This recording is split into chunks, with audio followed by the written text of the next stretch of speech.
নমস্কার। আশা করি সবাই ভালো আছেন। আপনি কি মাস শেষে টাকা সঞ্চয় করতে পারছেন না?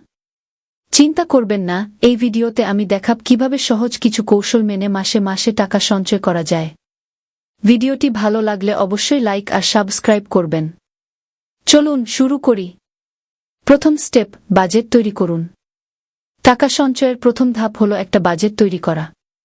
আপনার আয় লিখে নিন। এরপর খরচগুলো ভাগ করুন, যেমন বাসা ভাড়া, খাবার খরচ ইত্যাদি।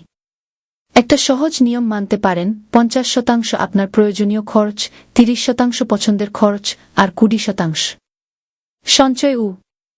সঞ্চয়ের জন্য স্বয়ংক্রিয় পদ্ধতি ব্যবহার করুন। টাকা সঞ্চয় করতে অনেকেই দেরি করেন। আপনি যদি ব্যাংক অ্যাকাউন্টে একটা অটো সেভিংস প্ল্যান সেট করেন, তবে মাসের শুরুতেই কিছু টাকা আলাদা হয়ে যাবে। এতে আপনি খরচের আগেই সঞ্চয় করতে পারবেন। অপ্রয়োজনীয় খরচ কমান। কখনো কি ভেবে দেখেছেন, আপনি হয়তো ছোট ছোট খরচে অনেক টাকা নষ্ট করছেন? বাহিরে চাকরি কম খান। অনলাইনে অপ্রয়োজনীয় জিনিস কেনা এড়িয়ে চলুন। সেল বা ডিসকাউন্টের সময় জিনিস কিনুন। ছোট ছোট সঞ্চয়ের অভ্যাস তৈরি করুন। বড় সঞ্চয় একদিনে সম্ভব না।